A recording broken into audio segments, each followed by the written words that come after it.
Donald ট্রাম্পের অতিকথনের লম্বা জিহ্বা এবার ইরান কামড়ে ধরেছে।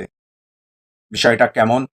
মার্কিন প্রেসিডেন্ট ডোনাল্ড ট্রাম্প ফার্স্ট টার্মে যখন ক্ষমতায় এসেছিলেন, তার অতিকথনের কারণে বিশ্বের মিডিয়া এমনকি আমেরিকা সহ খুবই বিরক্ত বোধ করেছিল এবং এর বিরুদ্ধে প্রতিবাদ করেছিল। এবার সেকেন্ড টার্মে ক্ষমতায় আসলেন। গতবারের থেকে ডোনাল্ড ট্রাম্পের অতিকথন বিরক্তিকর মন্তব্য মানুষকে আহত করছে, মানুষকে উপেক্ষিত করছে। বিশ্বের অনেক প্রেসিডেন্টের বিরুদ্ধেও তিনি বেশি কথা বলছেন।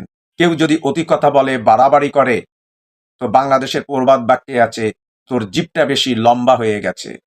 তেমনটাই হয়েছে মার্কিন প্রেসিডেন্ট ডোনাল্ড ট্রাম্পের।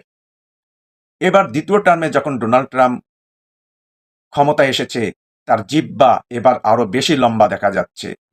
কিভাবে ডোনাল্ড ট্রাম্প এবার আটকে গেছে, আমরা তা একটি ভিন্ন দৃশ্য থেকে উপলব্ধি করতে পারব।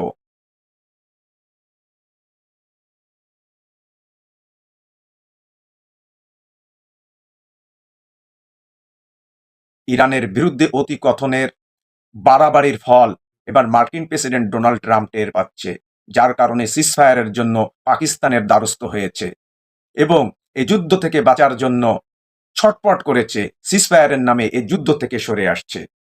অর্থাৎ অতি বাড়াবাড়ির রেজাল্ট যে কি হয়, তা আমরা এই দৃশ্য থেকে শিক্ষা নিতে পারি। সবাইকে অসংখ্য ধন্যবাদ। আমাদের YouTube channel counter image subscribe করে আমাদের পাশে থাকুন। আসসালামু আলাইকুম।